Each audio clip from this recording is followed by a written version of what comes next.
Bonjour à tous et bienvenue sur la chaîne de Smart Data Pay.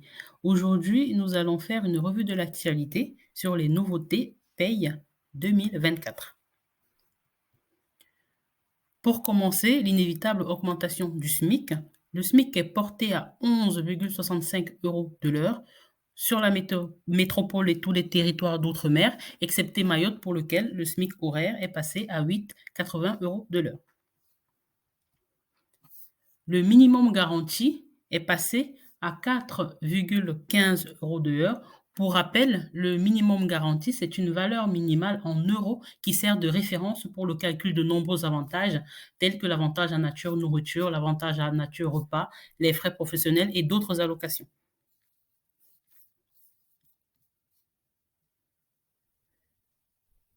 Le barème de saisie sur salaire a également connu une évolution. Il n'est pas question de retenir ces valeurs, mais il est question de garder en mémoire que nous devons avoir le réflexe d'aller vérifier ces informations-là. Petit rappel, la saisie sur salaire, le montant saisissable sur le bulletin d'un salarié dépend de son état payé et de sa situation familiale. Donc, lorsqu'un salarié vous remet un document de saisie sur salaire, il faudrait lui demander quel est le nombre d'enfants à charge pour pouvoir évaluer quel est le montant saisissable. Également, le montant saisissable en cas de pension alimentaire n'est pas le même montant saisissable lorsqu'il s'agit d'une saisie administrative. Donc, ayez les bons réflexes. Vérifiez les modifications et vérifiez la situation du salarié. La gratification des stagiaires a également connu une augmentation qui est la conséquence de l'augmentation du plafond de la sécurité sociale que nous verrons par la suite. Le minimum de gratification à verser à un stagiaire lorsqu'il dépasse les 2 mois est de 4,05. Vous avez est passé de 4,05 à 4,35. Vous avez la possibilité de payer plus, mais le montant au-delà de 4,35 euros de l'heure sera par conséquent soumis à cotisation. Le plafond de la sécurité sociale a également connu une progression. Bien évidemment, je le répète, il ne s'agit pas de connaître par cœur ces informations-là. Le plus important, c'est de savoir qu'elles ont changé et d'aller chercher l'information sur plusieurs sources légales que vous connaissez très bien, mais ayez les bons réflexes. C'est ça qui est le plus important. Cotisation complément maladie. Cotisation complément allocation familiale. Qu'est-ce que c'est? Les cotisations complément maladie et les cotisations complément allocation familiale, ce sont des cotisations qui sont dues uniquement lorsque la rémunération du salarié dépasse un certain seuil. La cotisation complément maladie, c'est une cotisation qui se déclenche lorsque la rémunération du salarié dépasse 2,5 fois la valeur du SMIC horaire. La valeur du SMIC en tout cas. Donc depuis le 1er janvier 2024, ce seuil de déclenchement de la cotisation complément maladie prend en compte le SMIC du 31 décembre de l'année précédente. Pourquoi? Une fois n'est pas coutume, c'est dans un souci de simplification. Il y a des années où le SMIC change plusieurs fois dans l'année. Donc, ça devient compliqué de calculer le taux de déclenchement de ces cotisations-là qui se calculent annuellement. Donc, dans un souci de simplification, l'administration a décidé que désormais, le seuil de déclenchement des cotisations complément maladie et complément allocation familiale prendra en compte le SMIC de l'année précédente, le SMIC du 31 décembre de l'année précédente. Je me répète, je sais que c'est une notion complexe, tout le monde ne comprend pas. La cotisation complément maladie, c'est une cotisation qui est due pour les rémunérations qui dépassent 2,5 fois le SMIC et 3,5 fois le SMIC pour le complément allocation familiale. Jusqu'au 31 décembre 2023, il s'agissait de connaître le SMIC de la période en cours. Aujourd'hui, désormais, tout au long de l'année, le SMIC pris en compte sera le dernier SMIC de l'année précédente. Si vous le souhaitez, vous le mettez en commentaire, on fera une vidéo spécifique pour ces cotisations-là et comment on met en place des outils pour vérifier leur régularisation progressive de manière correcte. La limite d'exonération des tickets restaurants a également progressé. Un employeur a le droit de prendre en charge, dans la limite de 7,18 euros, les tickets restaurants de son salarié. mais ça ne peut pas dépasser 60%. Enfin, l'exemple, un employeur ne peut pas donner à ses salariés un ticket resto d'une valeur de 7 euros et rembourser l'intégralité des 7 euros. Il y a deux limites pour que les tickets restaurants soient exonérés. La première limite, c'est que le pourcentage de prise en charge patronale ne doit pas dépasser 60% de la valeur faciale. Le premier critère d'exonération des tickets restaurants, c'est que la valeur faciale ne doit pas dépasser, la part patronale ne doit pas dépasser 60% de la valeur faciale et ces 60%-là ne doivent pas dépasser 7,18 euros par ticket. Donc, deux critères d'exonération de la part patronale des tickets restaurants. L'employeur doit prendre en charge maximum 60% de la valeur faciale et le montant de cette prise en charge patronale ne doit pas excéder, à partir du 1er janvier 2024, ne doit pas excéder 7,18 euros par ticket. Frais de transport, domicile, lieu de travail. Dans certaines zones, l'employeur a l'obligation de rembourser 50% des abonnements de transport public et de location de vélo.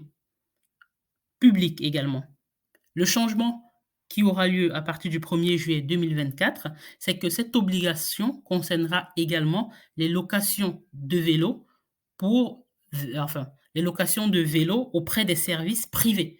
Aujourd'hui, l'obligation de rembourser les 50% de location de vélo, c'est uniquement si c'est une location de vélo d'un service public. À partir du 1er juillet 2024, l'employeur aura également l'obligation de rembourser 50% des frais de location de vélo, même si cette location a été faite auprès des services de location de services privés.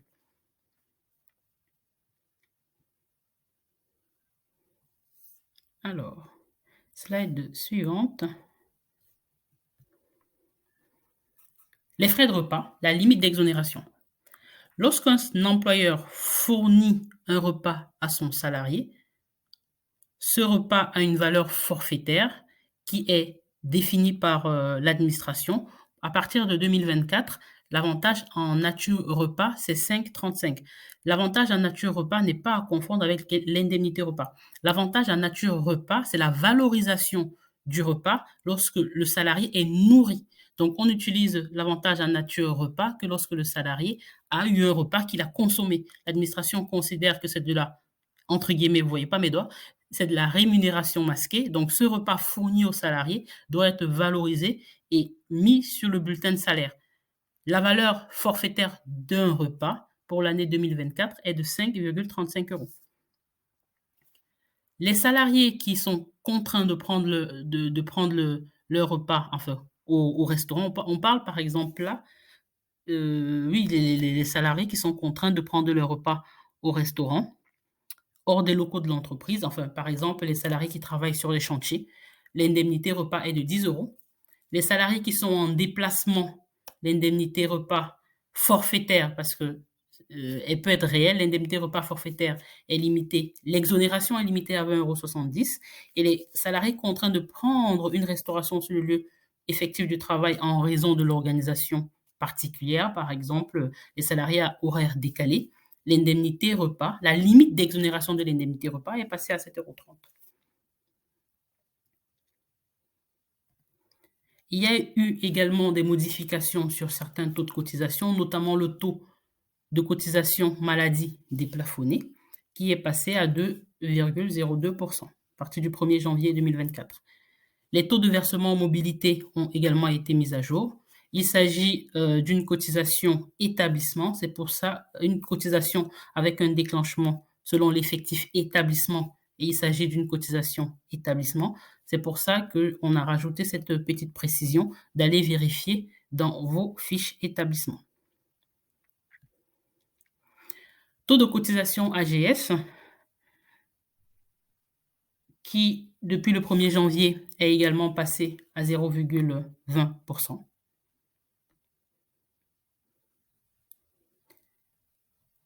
Les RTT forfait jour, les salariés en forfait 218 jours sur l'année 2024, ils ont droit à 9 jours de repos.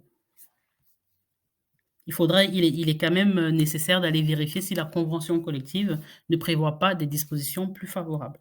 Mais un salarié avec un forfait jour sur l'année 2024, le calcul se fait en déduisant le nombre de congés payés et en déduisant également le nombre de jours fériés chômés. Donc, c'est la formule de calcul qui permet chaque année de déterminer le nombre de RTT dus par les salariés au forfait 218 jours. Parce que si ce nombre de RTT n'est pas mis en place, le salarié se retrouve sur l'année à travailler plus de 218 jours. Donc, soyez vigilants sur ces informations. L'activité partielle. L'activité partielle existait avant le Covid et elle existera après le Covid. Mais par contre, elle est réglementée. Enfin, disons que le temps passe et puis il y a des mises à jour qui sont faites. La valeur plancher de l'activité partielle en paye est de 9,22. Qu'est-ce que ça signifie? Selon la législation, la valeur nette de l'indemnité activité partielle est égale à 70% du brut. La valeur nette, exonérée de cotisation, de l'indemnité activité partielle est égale à 70% du brut. La valeur plancher est de 9,22, ça signifie que si le résultat du calcul de 70% du brut, vous trouvez un résultat inférieur à 9,22, c'est 9,22 que vous allez payer à votre salarié. Aucun salarié en activité partielle ne devrait percevoir moins de 9,22 euros. C'est ça que ça signifie. La valeur plancher de l'activité partielle est de 9,22. Ça signifie qu'aucun salarié en activité partielle ne percevra moins de 9,22 € de l'heure. Autre nouveauté et pas des moindres, le complément conventionnel est désormais soumis à cotisation. Qu'est-ce que cela signifie? Si vous avez une convention collective qui est plus généreuse que la loi, qui précise que lorsque le salarié est en activité partielle, il a un maintien de 80, 90, parfois 100% de sa rémunération, la différence entre l'obligation légale et l'avantage conventionnel est soumis à cotisation sociale. Il y avait un flou juridique sur ce sujet-là. Aujourd'hui, ce n'est plus le cas. Lorsque vous avez un salarié en activité partielle et que la convention collective est plus généreuse que la loi, la différence entre le dispositif légal et le dispositif conventionnel est soumis à cotisation. Ça, c'est très important de le souligner et d'y faire attention lorsque vous mettrez un salarié en activité partielle. Réduction générale de cotisation. La formule a été mise à jour. Bien évidemment, en tout ce qui concerne les réductions générales de cotisation, il faut une vidéo entière pour en parler. L'information que je souhaite que vous reteniez pour aujourd'hui, c'est que la formule a été mise à jour en fonction de l'effectif de l'entreprise. Les plus ou moins de 50 salariés ne cotisent pas, n'ont pas le même coefficient. Donc, soyez vigilants sur ces modifications-là.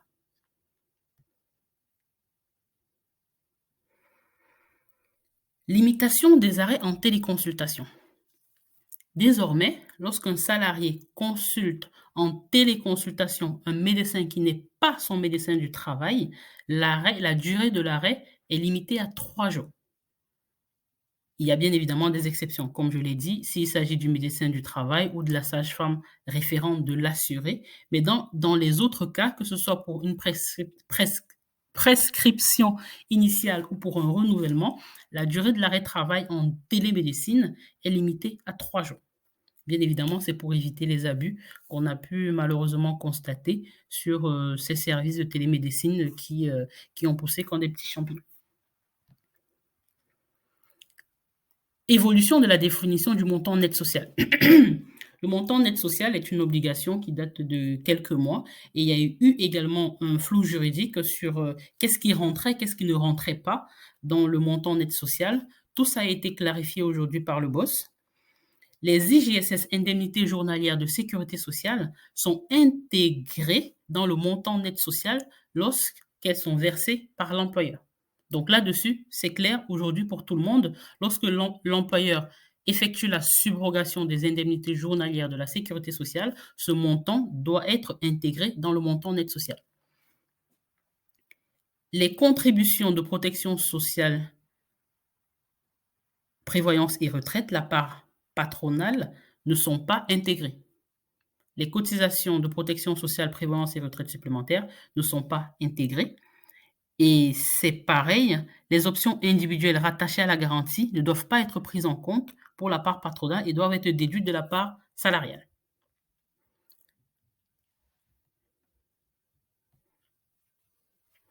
Autre nouveauté, Pôle emploi. Pôle emploi change de nom, devient Pôle France Travail.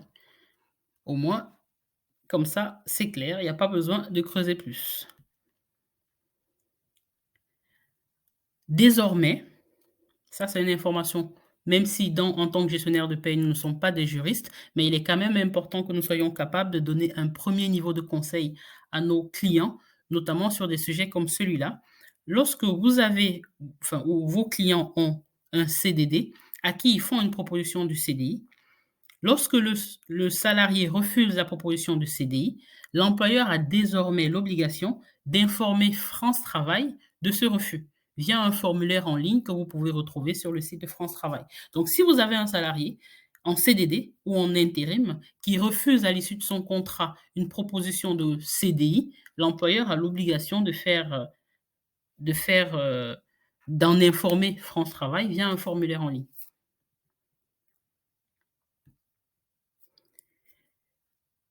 Quelques petites nouveautés concernant la prime de partage de la valeur. Les employeurs peuvent désormais, sur chaque année civile, verser 2 primes de partage de la valeur. Cela ne signifie pas qu'ils peuvent verser 2 fois 3 000 euros. Ça signifie qu'ils peuvent verser 2 types de 2 primes différentes avec des conditions différentes. Donc, et dans ce cas, il faudra faire 2 décisions unilatérales. Les salariés qui bénéficient d'une prime de partage de la valeur peuvent également faire le choix de verser cette prime dans une épargne dans un plan d'épargne salariale ou dans un plan d'épargne retraite. Nous avons tenté de faire un résumé des modifications concernant concernant les cotisations, l'assujettissement fiscal et ou social de la prime de partage de la valeur. C'est un petit peu complexe, ça devrait faire l'objet d'une vidéo à part, mais je vais essayer de résumer. La prime de partage de la valeur, l'assujettissement aux cotisations de la prime de partage de la valeur diffère en fonction de l'effectif de l'entreprise. Pour ce qui est des cotisations sociales, donc dans le brut, pour le commun des mortels, enfin le commun des gestionnaires de paye, lorsque la prime de partage de la valeur respecte la limite de 3 000 ou la limite de 6 000 pour les entreprises ayant mis en place un plan d'épargne entreprise, un contrat d'intéressement plutôt, lorsqu'une entreprise a mis en place un accord d'intéressement, il a le droit de verser une prime de partage de la valeur à hauteur de 6 000 euros. Sinon, sans accord d'intéressement, l'entreprise a le droit de verser une prime de partage de la valeur qui va jusqu'à 3 000 euros maximum par salarié. Quel que soit l'effectif de l'entreprise, lorsque le montant de la prime de partage de la valeur ne dépasse pas les 3 000 ou les 6 000, elle est complètement exonérée de cotisation. Ça veut dire qu'elle ne rentre pas dans le brut. Pour l'assujettissement à la CSG-CRDS, seuls les salariés remplissant les 2 critères cumulatifs. Premièrement, ils sont dans une entreprise de moins de 50 salariés. Deuxièmement, la moyenne de leur rémunération des 12 derniers mois est inférieure à 3 SMIC. Pour le reste, c'est soumis à CSG-CRDS. Seuls les salariés dans les entreprises de moins de 50 salariés et dont la rémunération est inférieure à 3 fois le SMIC annuel sont exonérés d'impôts. Pour tout le reste, c'est imposable. Pour ce qui est du forfait social, uniquement les entreprises de plus de 250 salariés sont soumises au forfait social sur la prime de partage de la valeur dans la limite du montant exonéré. Donc, si une entreprise verse une prime de partage de la valeur de 10 000 euros, elle paye le forfait social sur 3 000 ou sur 6 000 selon qu'elle a signé ou non un accord d'intéressement. Et pour la partie supérieure, vu que c'est réintégré dans le brut, ça ne sera pas soumis. Nous allons préparer également une vidéo spécifique pour parler de ce sujet-là parce que je suis prêt à parier que je vous ai perdu avec toutes ces règles et ces exceptions. Le tableau vous sera partagé et nous ferons une vidéo spécifique pour ce sujet-là. Je vous remercie d'avoir écouté cette vidéo sur une revue, on va dire, simplifiée de l'actualité 2024. Je vous encourage vivement à vous documenter, à faire de la veille sociale et surtout, n'oubliez pas d'aller sur le site de Smart Data Pay et de regarder ce que nous proposons en termes de newsletter, d'actualité sociale et de l'intégration de l'intelligence artificielle. Merci beaucoup et je vous dis à très bientôt. Au revoir.